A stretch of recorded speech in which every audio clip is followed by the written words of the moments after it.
Hello and welcome to the kind of abbreviated and very belated AEW Dynamite Summer Blockbuster review. I'm Michael Sidgwick, joined by fellow Dudley boy Michael Hamflett to discuss everything that went down ages ago. But before we get into it, if you're a fan of this sort of thing, make sure to subscribe to WhatCulture Wrestling on Apple Podcasts, Amazon Music, Spotify, and YouTube for daily wrestling podcasts where we preview and review Dynamite, Collision, Raw, SmackDown, the show formerly known as NXT 2.0. We have wrestler interviews on occasion. We answer your wrestling questions with question and answer time. We have roundtable discussions, and we host a roundup of the week complete with a bloody good quiz, of course, on WhatCulture. Now, quick bit of homework, bit of, an official statement on what this is going to be today. Basically, as of Thursday morning, my voice, I can't speak. My voice just completely crapped out on me to the point where he was popping it home to this Dynamite and he lost it. Blew it out. Well, no, if you heard the NXT review on Wednesday, you kind of knew where it was going. So I completely lost my voice. I could barely talk, much less in a non-funny voice for like a sentence at a time. So I've rested my voice and it's just, I'm a little bit better now. But here's the thing. Because over the weekend, you can still tell I'm a little bit hoarse.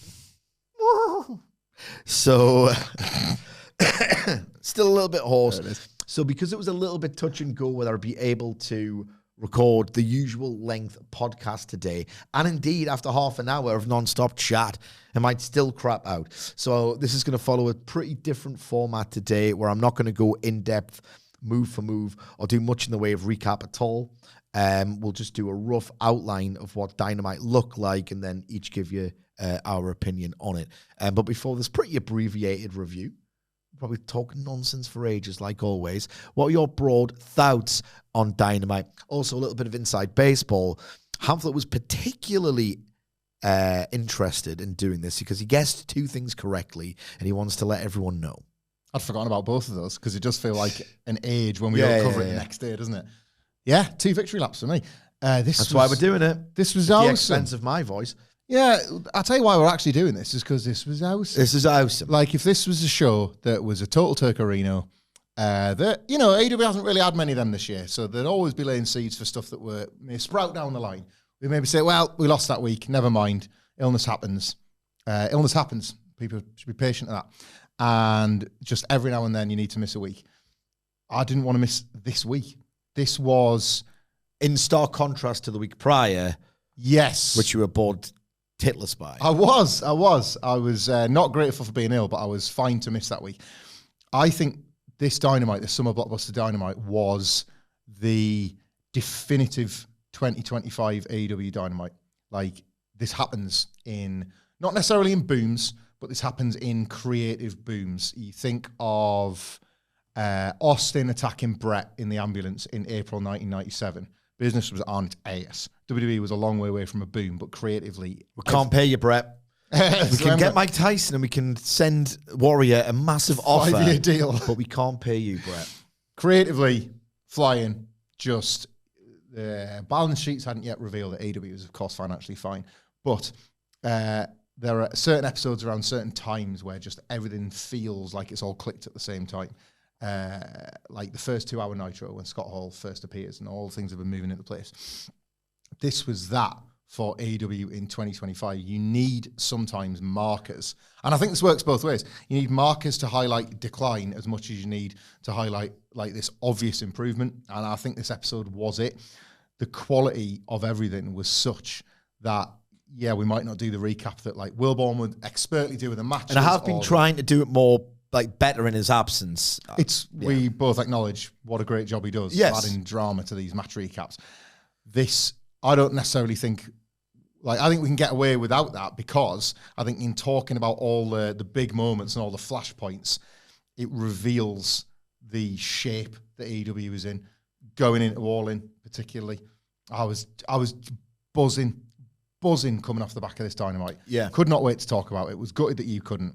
And just genuinely, and I think to sort of be less flippant about it, the request for this review, we take that as a compliment. It's a privilege of the job we're in because people wanted to live in the world a bit longer. Yeah, wanted to stay in the world of this. This was Keyword. I said that snappily on a Raw podcast because I don't like watching the Fed ship sinking. But I've said still not that keen on the world, not that keen on the majority of the roster, like the minority, and thank God it's mostly the all-in card. This was different. I loved this world, this Wednesday Dynamite. Really good world. Excellent world, in fact. Yeah. My prevailing thoughts were the actual experience of watching Summer Blockbuster Dynamite again. I didn't really catch up on Collision. I did watch Tekla's match because it became this sort of like... like this sort of video nasty... The work shoot thing. Yeah, it's awesome. Aminata absolutely rules. I want more... I want to feel that visceral, transgressive thrill more often. She's fighting for online as well, isn't she? Of course she is. I thought that was awesome, to be perfectly honest, and those are my thoughts on that. But yeah, we'll contain it to Dynamite. 2 thoughts before we go bit by bit. One is I actually loved the experience of watching this. Just 2 hours flew by. Everything I expected to be great was great. Things that I thought, they're doing this, clicked to a level I didn't think imaginable. And there was a AEW classic deft detail in the main event that I just thought that's why I gravitate towards this. I love ideas. I love creativity. I love being wrong-footed. I love having a wrestling promotion be cleverer than I am. And I got that in the main event angle. Also, I loved it because, and this is crucial, pivotal, fundamental, whatever, to the episodic TV wrestling experience, was, oh my God, some of these lines, some of these twists, this quality. I'm more than prepared to watch All In now and theoretically sink money into the experience. And yet we've got, 3-4 weeks still to go? Yeah. What's left? What twists? What promo battles? It felt like, and it has felt for some time, like I'm ready for this show. And then you get that wonderful sort of promise of, well, hang on, there's still more to be built. They've probably got ideas because they're not going to spunk all their best ideas for like a month out. You'd expect. Did sort of feel like it, didn't it? It felt like they were giving you a lot. Felt like they were giving you a lot. Yeah. It felt like we were primed and ready. They've done a great job of either building interest in great matches or, in the case later on in the show of Mercedes Tony, not killing the buzz completely, you know. I'm ready for All In, and more to the point, they aren't. They aren't. They've still got some matches to sell, promos to cut, angles to shoot, which can only foster a lot of enthusiasm about the weeks we have left. And in general, this sort of like cocksure form of, we'll build that. We're not going to just, here's the match. It's going to be great. Enjoy it. Here's an angle or an obligatory bit of business to build towards it. Like, it feels like a company overflowing with ideas and momentum. And I'm looking forward genuinely a lot to the coming weeks. It doesn't feel like a week-to-week product again. At long last. It took a long time to shake that off, that feeling. Yeah. And I was worried about that with Hangman and Ospreay, and I needn't have worried. Yeah. That going away, that sense that like the spreadsheet is up and it's like this week. If some idiots on the internet one week, like, well, where was my advancement there? Don't worry, because we're in week 6. I do not feel like I'm watching a week-to-week show again, and what a difference that makes. Indeed, and I think it's clever as well, because if you look at the lineup for Arena Mexico, the Grand Slam, it looks like not a week off or a week away from canon, but you can have an incredibly loud, action-focused show. So they've kind of bought themselves a week as well, and maybe it's a good strategy that, because they can save some of the more angle, canonical storyline advancements for the weeks to come. Hence why they're building the interest early, because they do need to sell tickets. Anyway, I'm rambling. And the idea is I don't know how long I can talk, so let's get straight into it. We begin the show with the wrestlers arriving into the building. I mean, I've seen it in the Fed for about 3 years now. I don't necessarily need that from my All Elite Wrestling, quite frankly. And I don't need... The Death Riders were shown menacing and then off-screen kidnapping Hangman Page. That is something I don't need to see anymore, quite frankly. Because the Daniels bit was so awesome. Talk about the Daniels bit. Christopher Daniels, the guy who is so representative of this particular period of Hangman Page's life and career. Yes. Showing, like, his goodness, or as if to reflect Hangman's return to the light. Like, I will help you if you need it. That sense that, like, you don't need to right any wrongs with me. What's done is done. I'm here for you. Off you go to work. And then, like, the reveal of, like, Jon Moxley's like...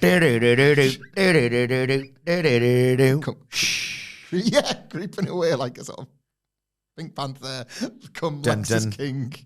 It's a little bit Return to Cat Burglar, a little bit. Like a cat burglar, that is Jon Moxley. But...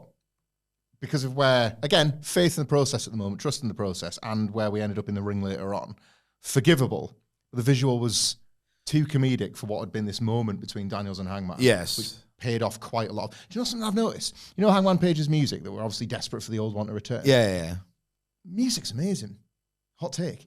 Because... hot take, AEW does it infinitely better than... I mean, that's not even a contest at the moment. That theme... that was once reflective of this scary Hangman Page character has started with his character shift to pivot into this like triumphant escape from Cowboy Town. Or at least vengeful. It's got that vengeful quality to his theme. It's like, I don't imagine, I'll make the comparison because the internet does every 6 months for likes and numbers. When Jim Johnson first ripped off Rage Against the Machine for Steve Austin's theme, he didn't do that for a babyface, did he? That was an old style thing that became a babyface anthem. I'm not saying this is going to become a babyface anthem. That will be when the return of his old music happens. But it has developed this sort of defiance to it. This like there's a glory to him stopping the Death Riders and this anger that exists in this theme being used for good rather than when it was once for just darkness and evil. It's great how that happens. It really reveals how much the wrestlers themselves are buying into the characters. That music played as Hangman was like, I'm going to go get you right now. It's like, nah, nah, nah. It's like, yeah, go get him. Not like, oh God, Hangman's here. It's totally changed. On Hangman's theme, and again, I'm going to step on the dick of the preview for All In when we finally get round to it. I'm half thinking, should he revert back to, was it Ghost Town Triumph? Yeah. Should he go back to that at All In, or... I don't think so. Or do the Mankind where afterwards it plays, or he's got the belt and he comes out on Dynamite? I think if he comes out to that... telegraphs it. Yeah, telegraphs the finish. But then again, and this is again the detail that AEW is sort of luxuriating in all over again. The last time a top star entered the ring, very assured that it was their moment in time to win, it was at Double or Nothing, and Ospreay had the promo voice over. He came out second. The speech basically said, it's my time, I'm here to go and do it. And then he lost. Yeah. So maybe I'll do well to keep that in the back of my head. Okada pulling the long boys away from the shorts and then losing. And there is a New Japan pill. Drew McIntyre actually with Secret Bay. And they've done it where they've given the big tell and then maybe. Yeah. You know what you could also do as well, because it's awesome. You didn't like it actually, did you? Ghost Riders in the Sky. Oh, I didn't like that. No. Thank you, sir. Loser. Right, so after we get sort of a hookers to, is Hangman Page going to be the victim of a crime spree? No, he's going to come out and do a wrestling angle. Hence why we don't do crime sprees, because it's just a complete waste of time. We get... With Death Riders, we don't do sprees. We don't do sprees. Swerve Strickland versus Will Ospreay ends in a 30-minute draw. The general outline is they go 30 minutes. Swerve Strickland demands overtime, but is thwarted by the Young Bucks. And then in the post-match, continuing, Ospreay, as he said he was going to do the week prior, in a beautiful touch, we are thinking again, we are doing details again, takes the bullet for Swerve Strickland of the thumbtack sneaker for the Young Bucks, thus reconciling Swerve Strickland and Will Ospreay and telling you what the match is going to be at All In. It all fits together very neatly. The match itself, I thought this was great. I also thought it was better than Hangman Page versus Will Ospreay, which when we covered the review, I got that dreaded feeling. It turned into something great. Some of the near falls in the Double or Nothing main event were spellbinding. Some of the storytelling choices, the story of, hang on, is it not Ospreay? Really well done. There was just 10 minutes where I had that dreaded, is this going to get there?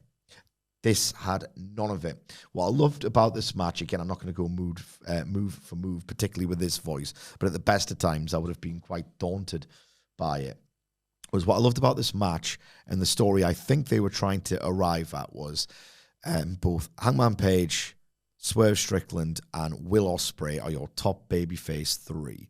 Swerve and Ospreay's vocalized this more than the other two, but the feeling is that Jon Moxley's ruining it. Jon Moxley's relentless, cowardly, repetitive interferences with the Death Riders are destroying the idea of what AEW could be. And I think this match was calculated and structured in a way where it didn't feel cheap to me. I think the idea was there's always cynicism in pro wrestling, but then you could argue there is a cynical quality to every bit of art, and in fact, every sort of pocket of life. What I think they were arriving at, obviously the critical acclaim and the heat and the idea that AEW does bangers was always going to be a byproduct of the story they were trying to tell. But I think it was a byproduct and not just a naked grab for star ratings. You put 2 of the best in-ring wrestlers in the world putting on a flashy banger for 30 minutes, you kind of know what's up here. But I thought doing this match was really clever. Not only does it, the way the post-match shook out, align together Swerve and Will Ospreay to go against the Young Bucks, but I thought this is genuinely Will Ospreay and Swerve Strickland having this really epic, competitive match where they were desperate to have a definitive, clean finish, hence Swerve's urgency and demand for, we have to go to overtime. There must be a winner here.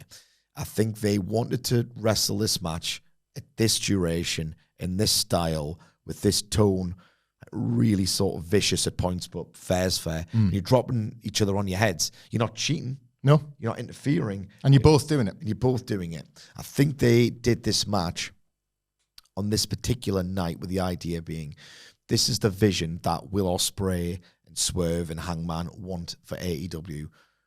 We need to put it all in the ring. Long, competitive, athletically impossible at times, 30-minute match, because what Jon Moxley's doing with this world title and with this main event scene and by extension the company, it's not good enough. This is what AEW is. It's ultra competitive, fair, vicious, violent, and the glimpse, we keep saying we need to save AEW. What does that mean? It means you're going to see this kind of match in the main event scene in the months to come, and obviously it'll come back around again and you'll get a heel champion. But I just like that this match was sort of, it distilled the vision of what they're trying to do with AEW and what Will Ospreay wants to do. This is how the main event should go. This is how the big matches should go. This should be the quality. This should be the tenor. This should be the clean finish. That was my take on why Ospreay and Swerve did this week. Again, I'm not going move for move, but selected highlights. I love the spot. I wonder if you didn't, where Will Ospreay, this is deep into the heat of the action. Momentum is shifting constantly. The near falls are being traded. So Swerve Strickland does Penta's arm breaker. Yeah. I love this, even if I'm being a little bit, if I'm scrutinizing it, I think maybe a move like that could have informed a bit more of a struggle in the near fall trade-offs that we got deeper into the match. So Swerve Strickland does the Penta arm breaker on Ospreay. Ospreay sits up, he's on his knees, and one of his arms just dangling by his side. He is as vulnerable as he could possibly be for, the house call, the kick. And you're thinking, right, well, that's it. And they've done enough near fall spots and finisher kickouts where you think he is beaten. He is absolutely beaten. And this is a total compliment. This is the most Young Bucks spot, not involving the Young Bucks, I've seen in quite some time, where you think, all hope's lost. You are seeing right now, categorically, in no dispute whatsoever, the finish. Because look at him. That arm's been broke. Even for Ospreay, you're thinking, there's no way out of this. Because you know he draws accusations of being a bit gratuitous with his near falls and his kickouts and all the rest of it. This Ospreay, who I think is amazing, but people say is excessive, and I can understand their position, even he is doomed. And then he does the hidden blade with the arm Yeah. that hasn't been completely snapped. I'm like, that is such an incredible shift in momentum. I also thought the vertebraker, quite frankly, was awesome. I have some doubts on this, but they might surprise you. Yeah, I thought the vertebraker was just disgusting. But again, we'll drop each other on our heads. We'll bleed. Yeah, I should mention as well, Ospreay, his nose came up, popped a little bit. But then again, they can work these sort of things these days. I don't know. There was another awesome spot. There was a Stormbreaker near fall here as well, where I thought, Jesus Christ, that's it, done for. Not. But I just wanted to pay particular attention to that other arm because I thought, he is doomed. Oh, no, he's not. He's just done that. Like, how does this guy... And yes, I understand that. There was a conversation stemming from this match. It's a stemming conversation, everything. Around everything that Will Ospreay seems to do in AEW of, does it reach a point where it becomes inconsequential the amount of times the back and forth hits, where you're thinking 17 minutes in, do you need to pay attention? 27, yes, but 17, I do get these accusations of excess, but when you've got the mind to develop a shift in momentum like that, I just think, Jesus Christ, I can't get enough of it. I'm 39. When it's done at this level, I'm still in for this style, even though I do understand why some people are drifting away from it. I've talked too much.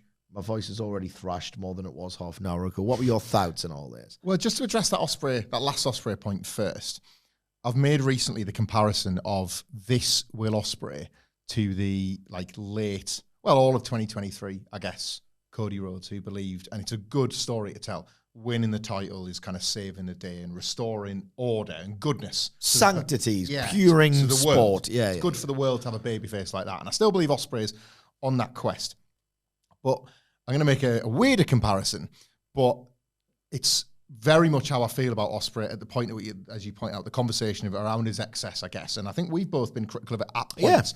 But I treat it as such a case-by-case thing for how much it's impacting not just my experience of the Will Ospreay match, but the visible and, aural experience of watching a Will Ospreay match through the crowd in the building. Yeah. And the comparison I'm going to make, ultimately, right, is to Jey Uso. If I'm watching a satisfied customer base, I am a satisfied customer, right? If I am watching a connection so deep and real, right, that it comes through the screen, and I wish I was in that crowd, job done. Yeah. That's pro wrestling. And Jey Uso's doing it through an entrance, and we can debate that all day and probably will continue to do that. Will Ospreay is doing it through accusations of, say, no selling or not enough selling or just an abundance of, excessive move stuff in the place of slowing it down, kid, I'm making them come. He's not making them come by making them wait. He's making them come with screaming multiple orgasms. Tantric. I kind of think both are valid ultimately, and I get the most out of Will Ospreay when he is extracting the most from an audience. Yeah, and this was an example. They went banana for this, nuts for it, and I think the comparison to the Hangman match is apt because there were points where they're doing all this stuff and they're not. Watch that match back. The building is not with it either. Yeah. Really, I think the building. It's not rejection. No, the Double or Nothing crowd want to be with this more than they are in that same way that you described the. Come on. Come on. Where's the classic? Yeah, it's so cheeky in it. It's spoiled. Where's the classic? But expectations are where they are. Yeah, exactly. Ospreay set those and likes those, I think. I like that take, by the way, about the match existed to be a reflection of what Ospreay and Swerve and Hangman see as AEW. This is a glimpse into the post-Death Riders AEW. I like that because I hadn't really thought about that, but that is the show don't tell version of the feeling. Yeah. The soul of AEW. Yeah. It's in match form rather than in loads of people. This is what AEW should look like. Cutting a promo saying this is what AEW means. It's a wrestling match. This is what AEW should look like. AEW shouldn't be Coop and Mox boring your tits off. No. I'm not saying that Swerve and Ospreay would have thought specifically of that example.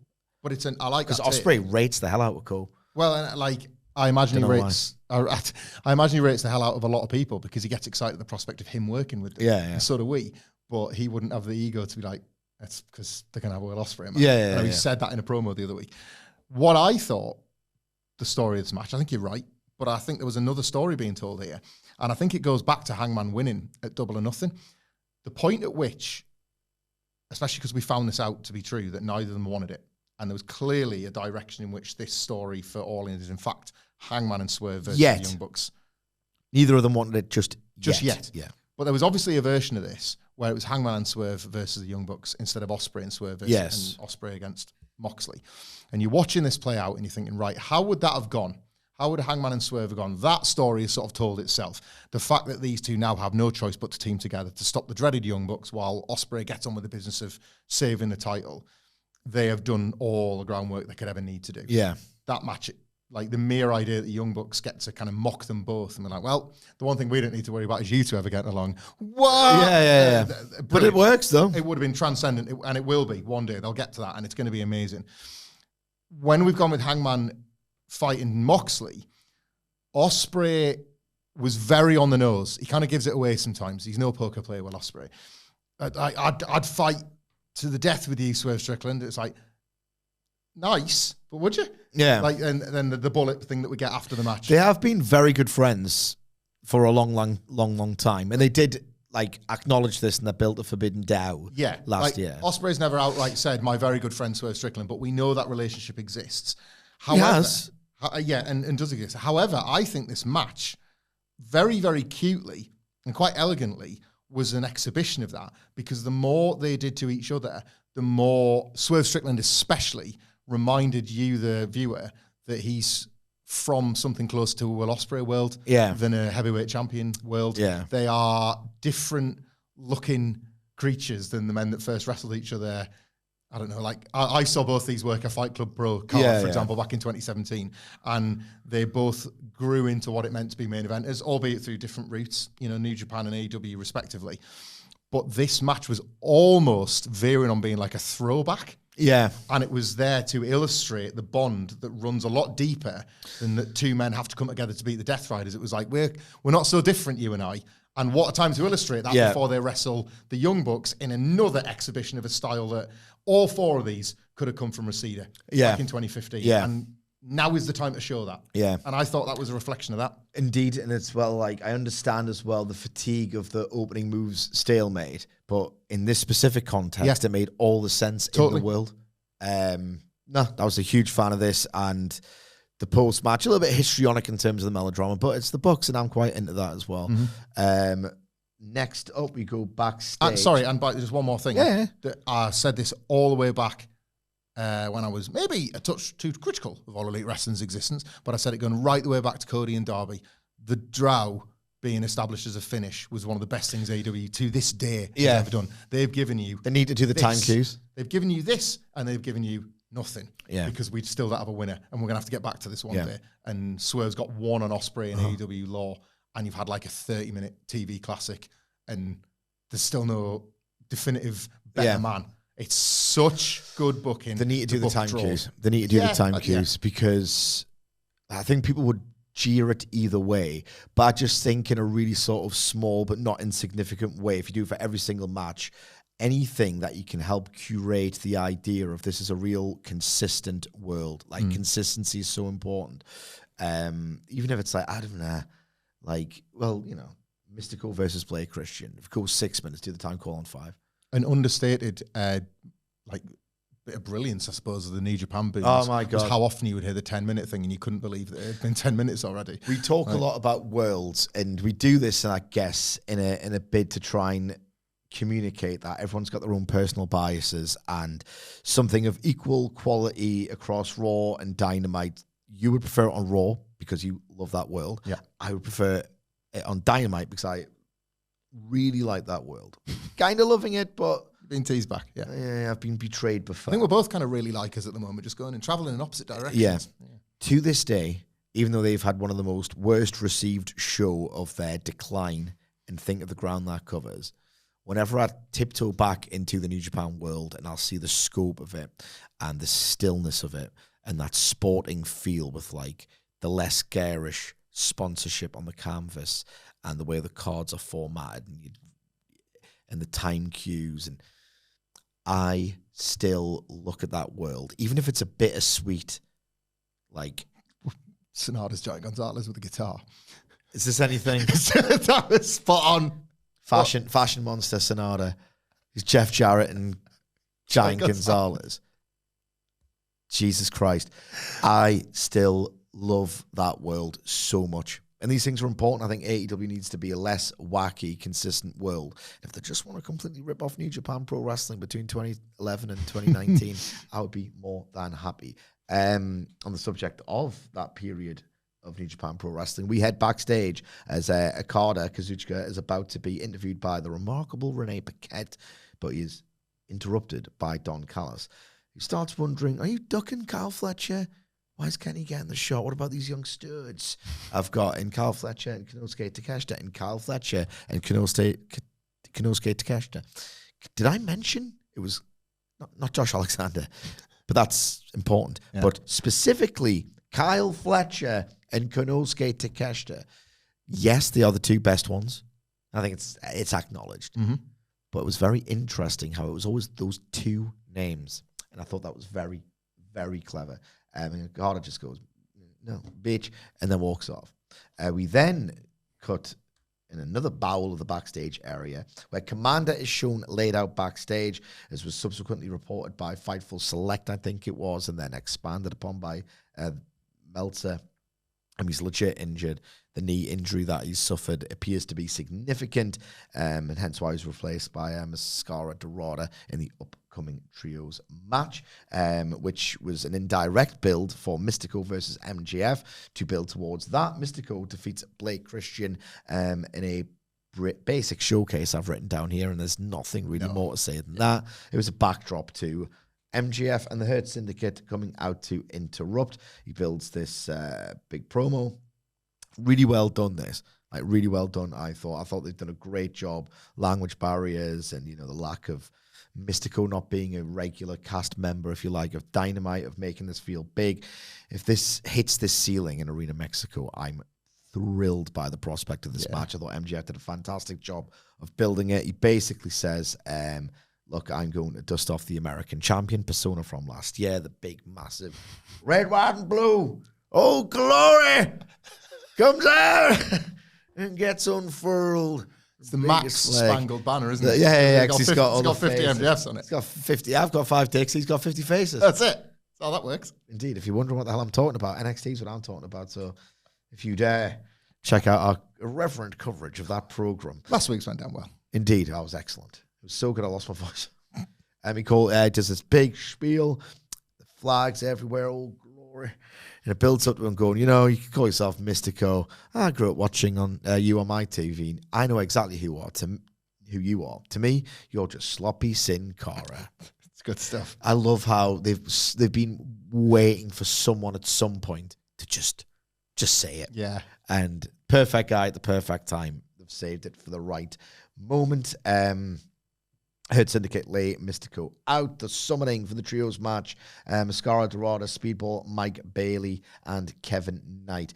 I'll just quickly say what I've written down here before getting your thoughts. And I've said mostly,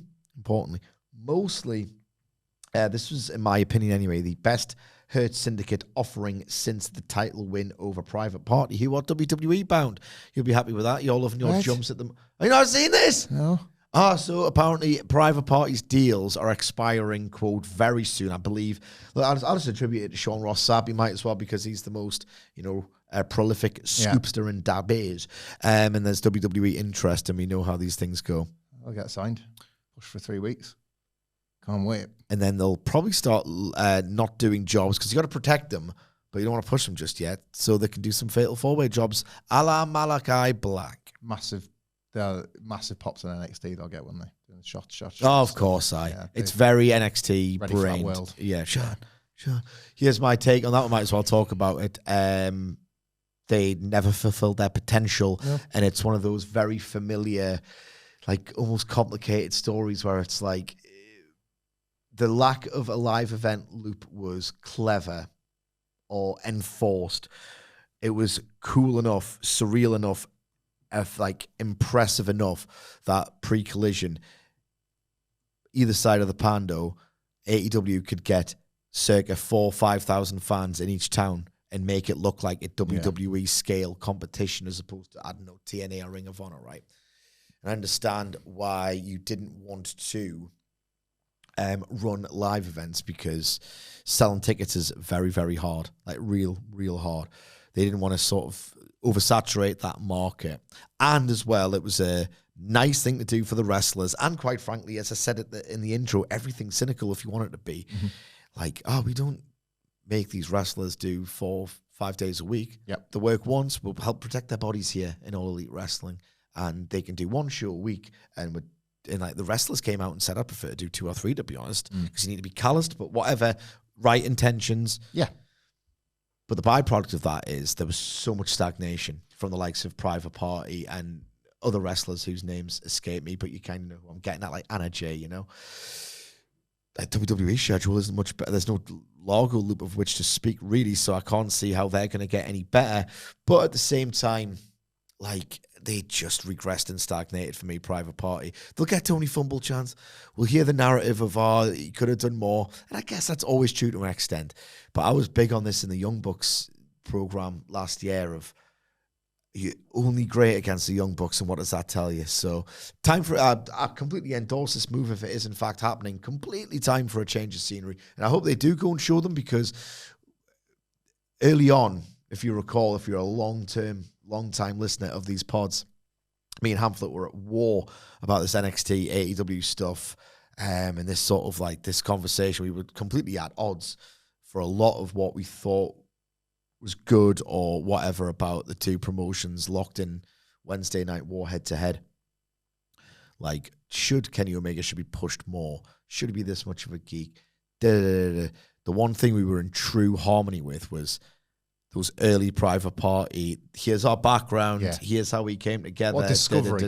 Like them and sort of Darby Allin. Me and you love Private Party. A mainstream, a second mainstream exists to just pull these out of like, not oblivion, but like obscurity, relative obscurity, and give them an enormous stage and like watch them just like perform on that level. And I like sort of clarifying my stance on signings. I think there is such a problem with the especially from AEW to WWE currently, while it feels like AEW's got momentum and WWE doesn't really, is that like the signing of a wrestler with the what else you got stink, like, is not one that I'm seeing WWE necessarily shake off. I think that was ultimately what became the AEW problem. I think for a while there was just enthusiasm for wrestlers getting a second bite. And then I think you were the like first person I remember hearing sort of say, it's just greed. It's just promoters' greed. Yeah. And I think that's happening again. I'm not sensing that the talent that are coming over from AEW to WWE, especially with or without the gimmicks or without the names or whatever, and necessarily, it's a good thing that when characters get tired in one company to go somewhere else and have a fresh start, but the start isn't particularly fresh.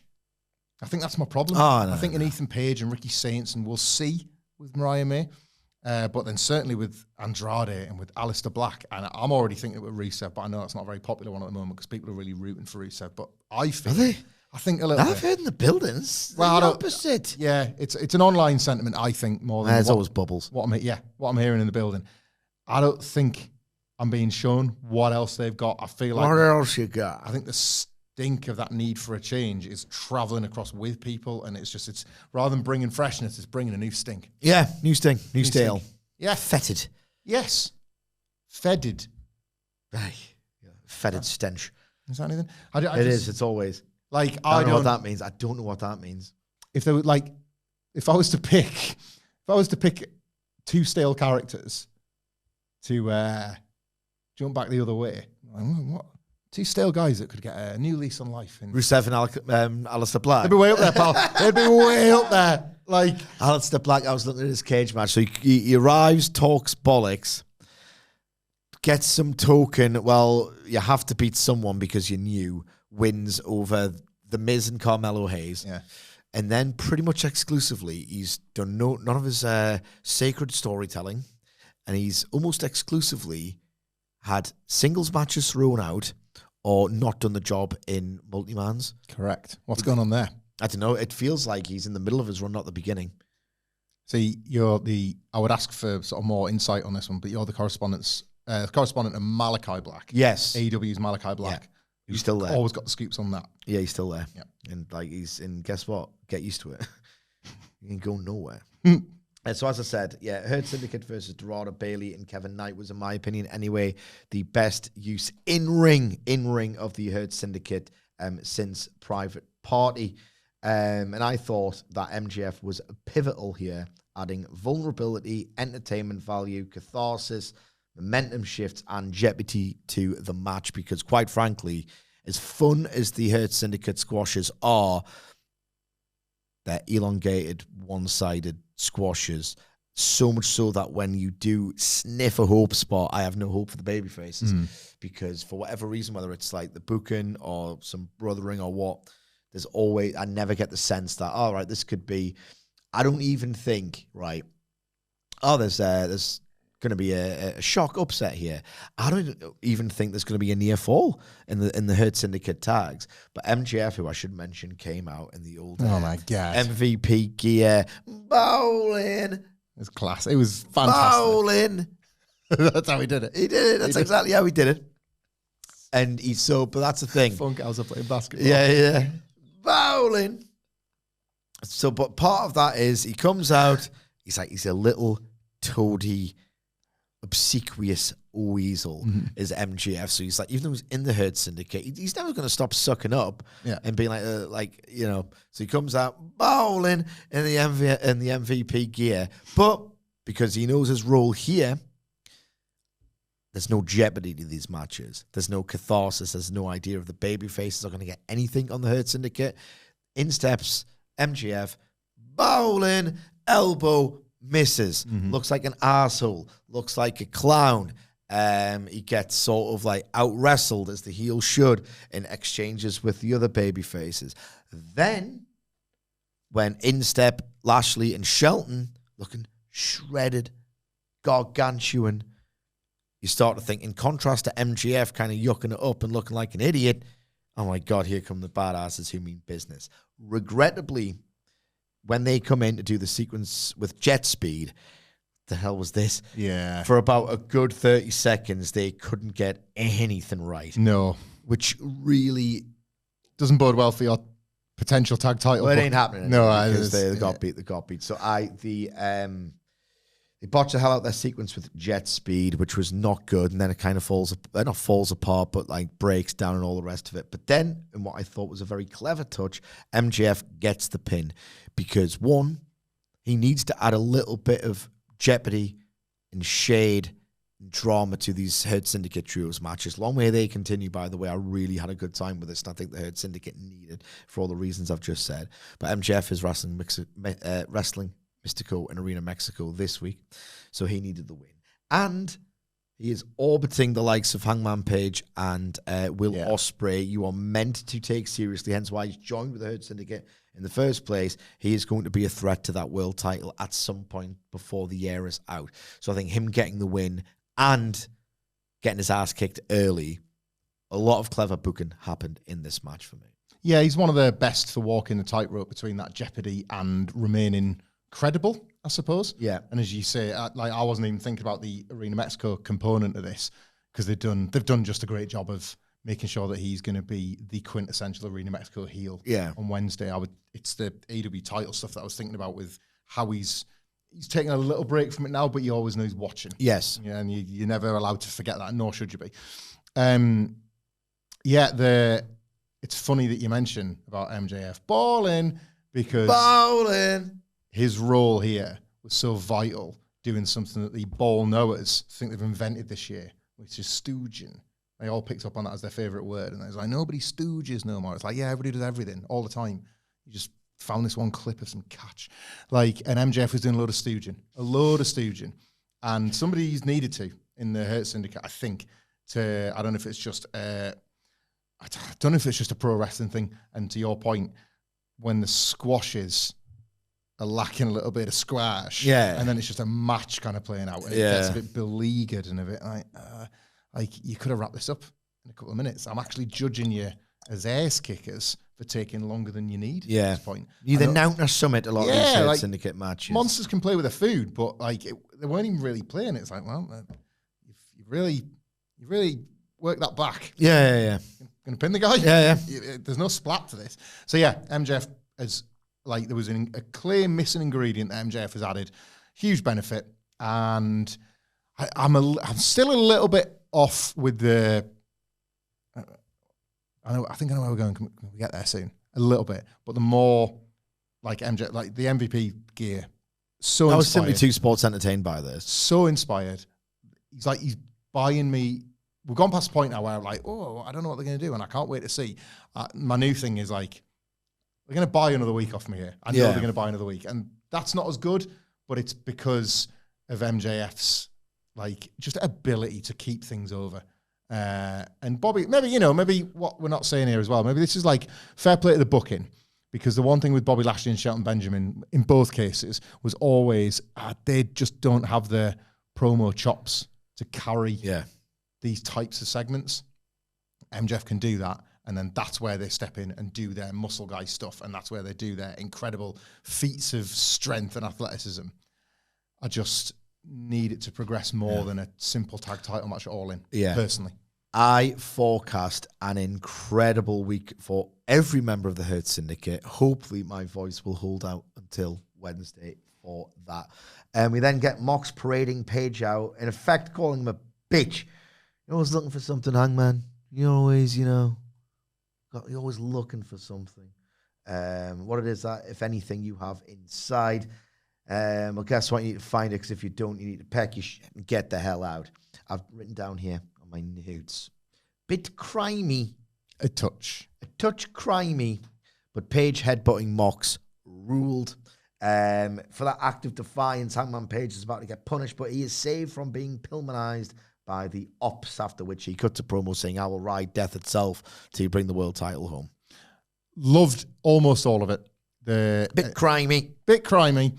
The pedantic change I would have made I would have had Jon Moxley, because it was important. I will give Jon Moxley the benefit of the doubt here.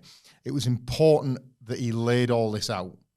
But he's like Boy Who Cried Wolf, because he's laid the same stuff out in dog rough programs against Cope or whatever, It's been this character's MO.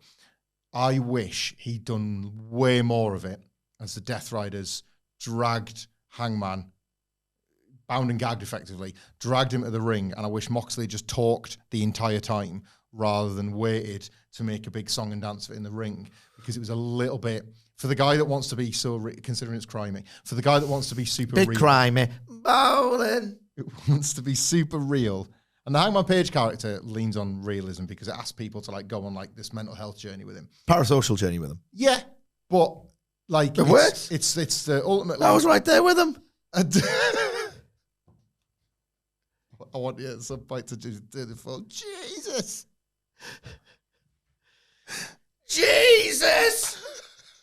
There was 6 of them. 5 of them. 5 of them. There was 5 of them. Are you blind? How do he says blind? Are you blind? There was 5 of them. Jesus. John Zandijwick. Anything? If there's anything. Because, the Ops, it's that wrestling thing, isn't it? It's should we do something about that? And Joe's wait. Not yet. And then, more wrestling happens, and, the rest of the Ops are now? Yeah. Not yet. And then, there's an imaginary line crossed. Now we'll save Hangman. Now we'll see. It needed tightening up a little bit. Because I didn't mind the Ops here. I'm in the Ops, man. I'm not in them. I never join. I don't want to hang out with them. God. I'm not hard enough. I'm into the Ops. You're not stale enough. I like the Ops, I think, as... they were incredible anarchy in the arena, bro. I like them as Hangman Page's little buddies, because I really love... Guy's an asshole. I really love the rescuing the title stuff. It's totally done a number on me. Only bit of the Death Rider I ever truly liked was that belt in a case. And now we're where we need to be with Hangman and Swerve and Ospreay. There's a tier again. And the Ops are nothing more. They're like Hangman's new Dark Order, really. And because I know where they fit, I'll buy them there. Yeah. It's when I was being asked to buy them there, I couldn't. But just the mates, I'm into it. Yeah. They've found where they should be in all of this. Absolutely. Look, it is Monday. This show happened on Wednesday. I really can't remember move for move. TJ defeating Megan Bayne and Penelope Ford. So I've just quickly written down my now distant thoughts on this match. Conti looked way more than decent, especially given, the ring rust she should have really developed, but kind of seemingly hasn't. And my very abbreviated thoughts are, match was basically a far better version of the expected fare, which it was, just better. 8 to 10 minutes, formulaic, rest of it. I just thought that it's just had this over-delivery. It's clicking. Yeah. Am I alone in this? No. Was it important that this was decent because Megan Bayne and Penelope Ford have not been good together. Individually, I think they've got a lot going for them. Well, I mean, together, it's just never really worked. That botched Doomsday the other week, like a stinker spot of the year, if we were to rank such things. And was this match not in service of... Maybe we should. It's cynical content, but people might be interested. People like that sort of stuff. Keep aggregating the freaking coach. The women's tag title conversation. I'm actually not against it. No, get rid of the TNT. Yeah. Been 3 men's belts. It's so tragic looking at Adam Cole right now. He's got that belt. He's got a belt, but he ain't feel nothing like a champion. Yeah. It's fine if that goes away. And the unifying too. We'll get that in the main event. So I actually think if you keep binning some men's belts, I actually think there's space for women's tags. I still can't decide if I was wrong or not about the WWE, IC, and US ones, but it's forced parity because they are booking stories for the champions. You should just be able to put women's programs over issues between them. It doesn't all have to be around a belt, but evidently it still does. Yeah. So if you're creating women's tag belts, you need more like this, where it's just decent fare that illustrates that a division can actually exist. They seem to be telling quite a nice story with Willow and Chris. It's not that nice. It's been going on too long. No, but if you're going to have... Need juice to it. But if you're going to have a tournament to set new champions, and they have to either come together or just admit that they hate each other. Because they've thrown in this idea that Chris Statlander might be lured into the Death Riders by Marina Shafir. So either as the baby with Willow or the heel with Marina, there's your potential first tag team champions. Yeah. If they're going to launch these belts. It's just setting the groundwork. Yeah. I think that's what this was. Some foundations. Main event time, quicker than we've done it in about 4 years, probably. But, my memories of a lot of this Dynamite, which was about 4 days ago at this point, 5, are pretty dim and distant. And my voice, it ain't so good. I can't speak. There is a great video package. Oh, yeah. A great video package for not me. Not for me. If it was me, and they should not be producing video packages for me. If it was for me, I would have happily had a sort of wordless, great anthemic rock track telling the story of the in-ring action. But the idea is this rivalry, this quadrilogy of matches happened in a promotion not named All Elite Wrestling, but rather New Japan Pro Wrestling, the extent to which it is known, the detail, all of the debate. So you just clarify it all with a very exposition-heavy narrator saying, this is the goddamn story of this incredible rivalry you've heard about, or you know about, or you've, at a minimum, if you're following AEW, you have heard about. Here it is in wonderful, well-packaged detail. I would have preferred something else, but this wasn't for me because I'm intimately aware of all of it. Can I just say at this juncture, by the way, thank God for AEW, because, we watched the brilliant Puro Waves Kenny Omega highlight video ahead of this Dynamite because we were talking New Japan video packages and getting ourselves worked up, and we watched it at the desks. Still brilliant. And I was in the mood. I was like, this is still great. So just fired out the YouTube link on Twitter. Never in a million years would dream of uploading the actual video. And I wanted to give Puro Wave the credit that they deserved. I got taken off YouTube, didn't it? Like, they must have noticed the tiny trickle of viewers watching that video that day. Maybe people, not necessarily off my tweet, maybe people looking for Kenny Omega footage of him in New Japan, any search terms like that. And it was like somebody in my replies was like, this video's gone. Do you know anywhere else? It was like, gone. I click the link, like strike notice or whatever. Like, they don't get it. They do. Well, they don't get that. They don't get booking as well. Not being funny. Like, they don't get. Like, I watched in clip form a lot of this House of Torture stuff at the Dominion card. Oh my God. I mean, maybe it's a blessing that you can't, like, New Japan stuff generally doesn't get tweeted or maybe they're embarrassed.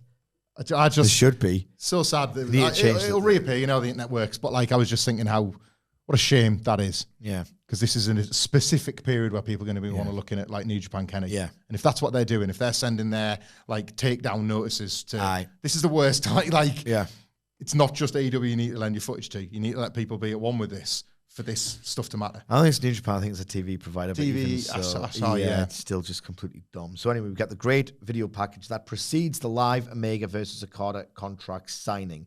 Now, this is framed really, really quite well.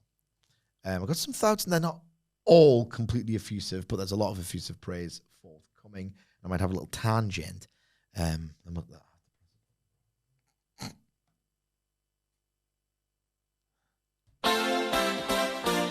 yet, though. Bon's getting the button ready. Okay. So we do the live Omega Otherwise versus... it'd be stupid. We get the live Omega versus contract signing as deftly conveyed earlier in the night.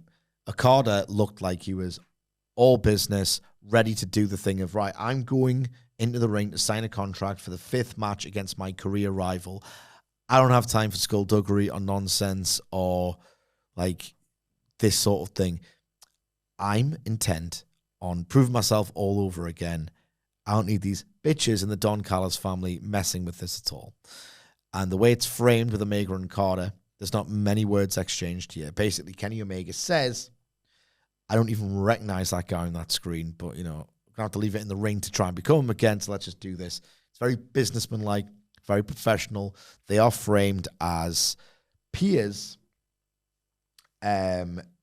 in what is approached on the whole like an all babyface, may the best man win affair. Should mention as well, this is not breaking news, guys. This podcast is significantly delayed. The Continental and international titles. I was thinking, are you going to call it the Intercontinental title? You can't be doing that. I don't think you can be doing it. I think actually you can. New Japan did it. That's true. They did do that, yeah. New Japan did it. Who cares? But no, it's a belt they made for MVP, wasn't it? Yeah. Bowling. Like your most prominent ex-WWE guy, the first Intercontinental. Yeah. Weird. It was well liked that run, wasn't it? Or was it? Was it not well liked? It started off really well done. Yeah. And then not so much. And it's now going to be called the Unified Title. There are side plates, and I love this, of both the Rainmaker and the Woman Angel. But until I saw this Dynamite angle, my initial thoughts when I saw the reveal of the belt were, it looks a lot IWGP-y. The lifted, the text on top of the gold plates and all that, like in the oval shape of the plates. I just thought that belt looked like more like a New Japan belt than anything else. And it just struck me of, are we chasing a dragon here? Deep down, are we chasing a dragon that you will never catch with the idea of doing the match? I don't know. I just felt like, I don't know. In this weird way, in a way that I evidently can't articulate. Was it too good to be true? Is the standard too high? I mean, I love the belt. I see what you're saying. I'm going to keep heading the clouds with this, so I'm going to just keep dreaming that they're going to nail this. Like, I've kind of thought it from the beginning. It may as well be 2019 in Madison Square Garden, and like, I think now's the time. I am just hyped on the plates, by the way. Yeah, just to go all the way back to your first point about this vision of AEW in a post Moxley world. I would love it, you know, because they put the One Winged Angel and the Rainmaker on, and people said, like, that's when you know you're a big deal, when your moves are immortalized on a belt.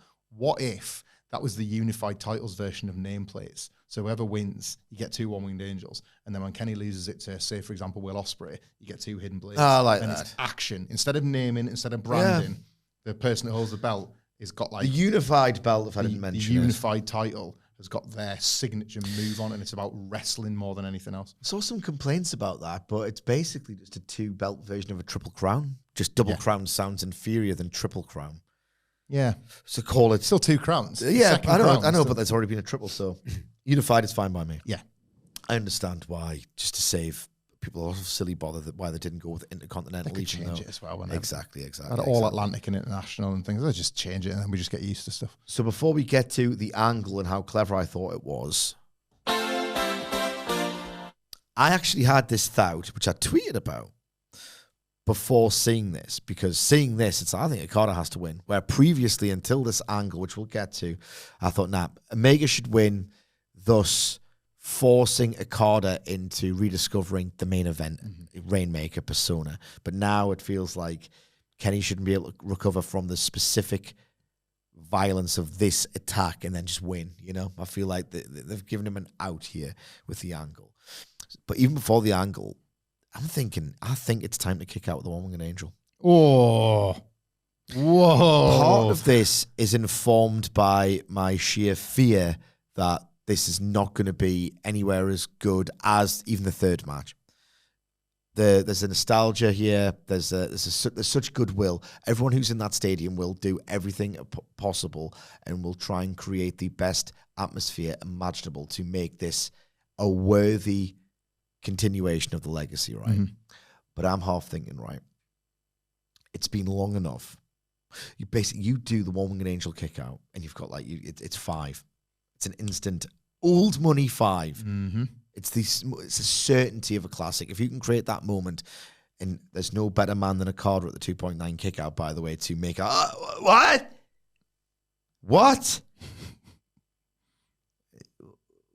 Oh, I'll feel sad if it happens as well.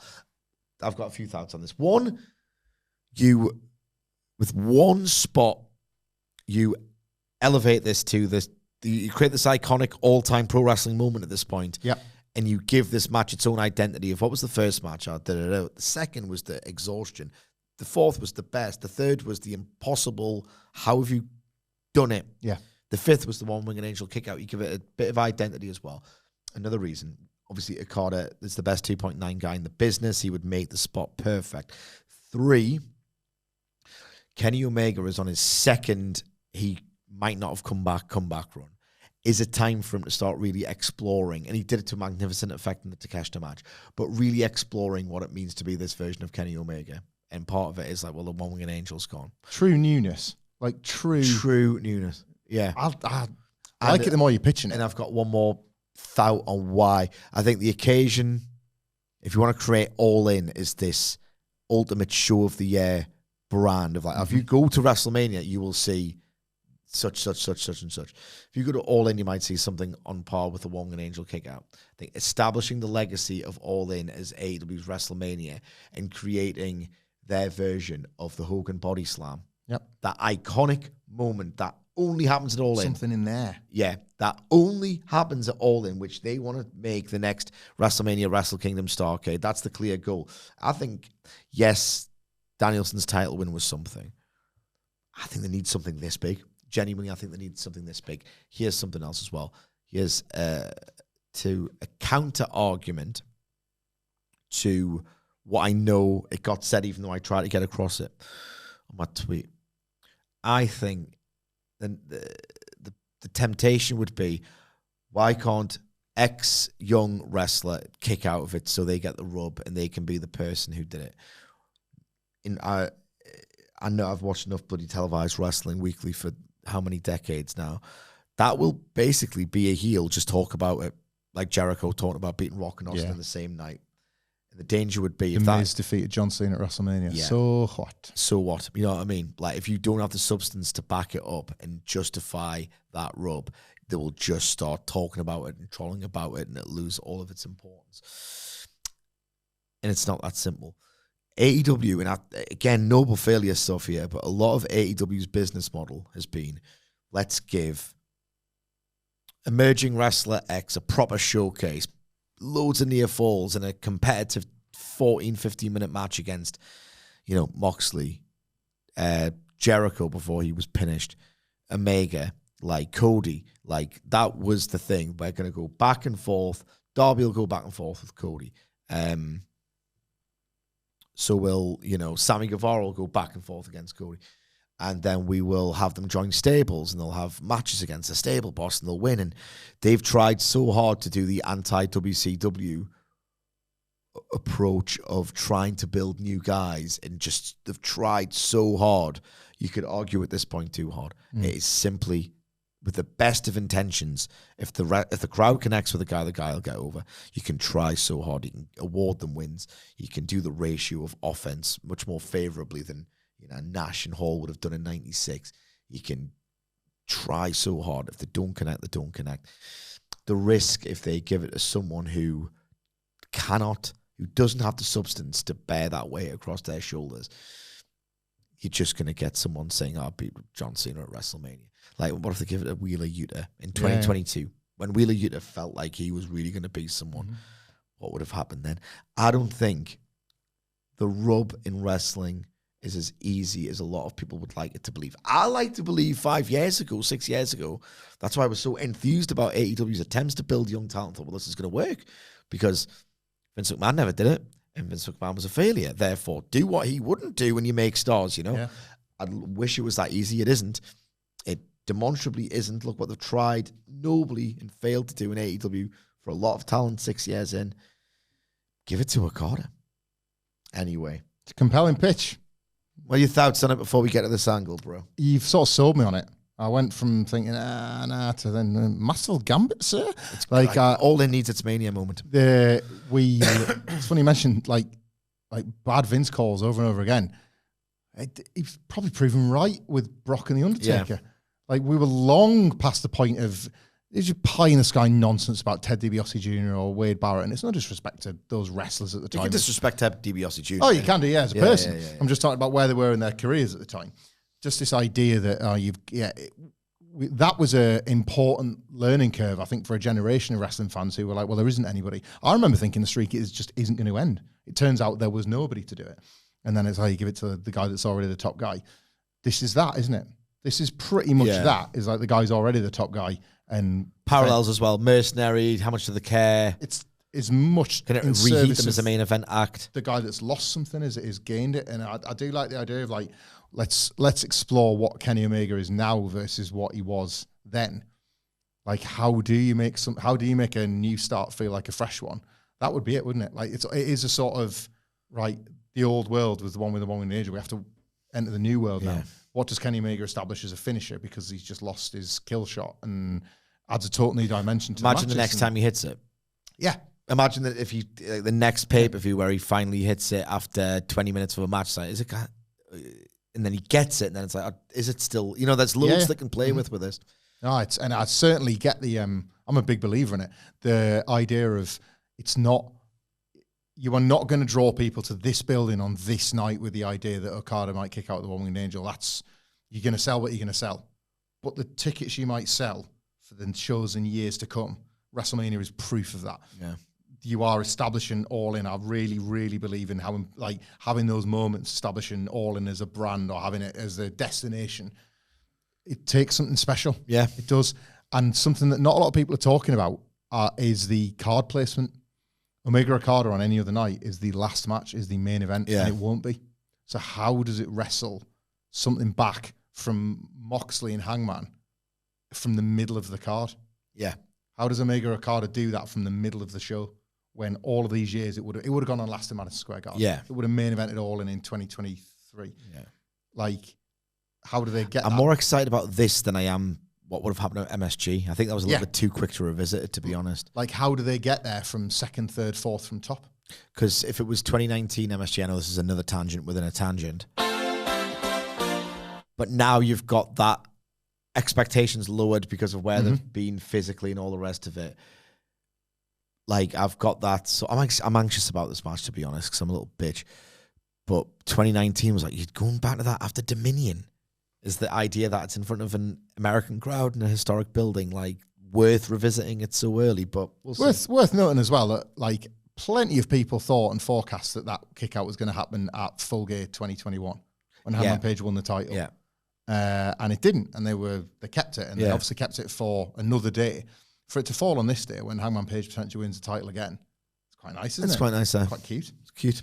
Anyway, so Omega says, I don't even recognize that guy up there, but to get back to it, I guess I'm going to have to leave it all in the ring with you one last time. This contract is signed. The Callis family swarm on the ring, and I'm having these feelings of, well, these lack of feelings, if anything, of, because Callis again says, what about Fletcher and Takeshita? What about Fletcher and Takeshita? It's like, I'm getting worked here. I'm getting cornied, like conditioned, brainwashed. They're going to do a can they coexist tag. And I'm half thinking, Omega with the Callis family again, if we must. I've gone all the way back and thinking Callis really should be involved in this match, and him commentating on behalf of Okada is going to be great. But anyway, I digress again. Tangent within a tangent within a tangent. I'll press those buttons. No, you don't. So then, what about Fletcher and Takeshita? And then I'm thinking, right, they're going to do Can They Coexist? And the team who, remember when they did last year's New Year's Dash, where the card Omega came out as a tag guy. Uh-huh. I called them the 7 All-Stars. That's very good. It was very good stuff. All right, okay, we'll get some more 7 All-Stars action again. Okay, then we can tell. I'm going to love if they're tagging together. And then Omega says, I know all your tricks. Shut up. Okada takes a step back, and Callis says, you don't know all of them. Okada, sensationally, is a heel still, so it's not that sensational, but they've led you down a certain path, wrong-footed you, misdirected you. Okada then kicks the crap out of Kenny Omega, aims for those guts. At one point, Omega's on a stretcher, and Okada just jumps off the apron onto the stretcher, drives that elbow into Kenny Omega's gut. I will say, in spite of myself, you know that Kenny's my goat. When he coughed up the blood originally, the facial expression was a little bit funny. Yeah. A little bit funny. But in that moment, you're not going to look dignified, really. No. You're not going to look dignified. The still images weren't kind to him. The still images weren't kind, but you did get that. Oh, God. This was a very well executed, if not in totally entirely believable pro wrestling angle. But I liked it because, again, it's all about setting expectations and building a story and building juice into the match. They've, I think, deliberately gone for a very Americanized version of this match, hence where it's taking place and the rest of it. Because already there's a ceiling lowered on the fact that it's not that best in world New Japan production. So the more different this feels and the less bittersweet it is, I just don't want to see a worse version of the matches they've had. Already, this is not that. So I really enjoyed every single idea put into this. If you ever seen Anita getting his arm slashed to bits, basically. This wasn't that. No. This was not that. No. But I think conceptually really, really, really into it. And I just loved as well how, all right, we're doing Can They Coexist stuff and then playing with their own tropes to subvert them. Yeah. Thought this was really clever. And the fact that already there's ideas to make this awesome encourages me greatly. That was it for me. It wasn't just a twist for a twist's sake here. I think it was to reveal that there is going to be, there is care being applied to this and an attempt to work out what people's expectations are versus the reality of how good the match can be. I also like that, yes, in a bit of back and forth as we were spitballing, suggested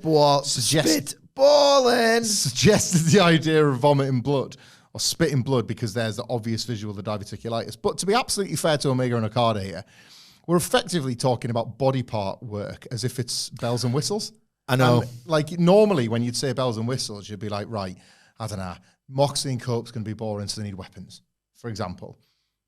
Like, the diverticulitis is like Matt Jackson's back. Or that Brett would always have a leg worked on and then have to limp or whatever. Like, that's pro wrestling. Yeah. Yes, they've gone a bit... It won't be hokey on the night. No, that's it. They've gone a bit, bombastic with the visual, but that's to serve the purpose of what's going to happen in the match. And we're almost presenting this now as like a cheat sheet when it's not. It's a body part. It's the flashing red spot on Kenny Omega. So his selling's going to be out of this world in that match. I cannot wait to watch it, yeah. And the idea that all of a sudden, you remember how enormous Okada looked and felt when he was the IWGP champion? The Homer Simpson made of gold. Yeah. You've kind of... Look closer, Lenny. You've kind of created that because Kenny's doubled over in pain when the bell rings. I know I'm leaving nothing for the preview here. I need Okada to wear more colourful gear. Yeah. I don't think the black boots and trunk suits him at all. Nah, get flashy. Understand why he did it when he did it, when he was basically playing the gatekeeper in the classic New Japan. No, not anymore.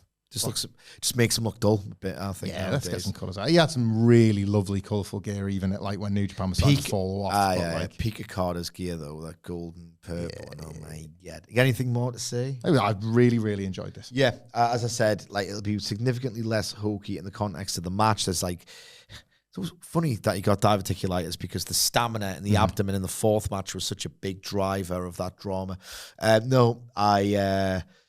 Look, they could shoot the best angles in the world. This is a great idea for an angle, but it's always going to look like it looked like in 2025, I think, personally. And I'll still be very scared about the match. But that means, in my stupid head, I'm emotionally invested.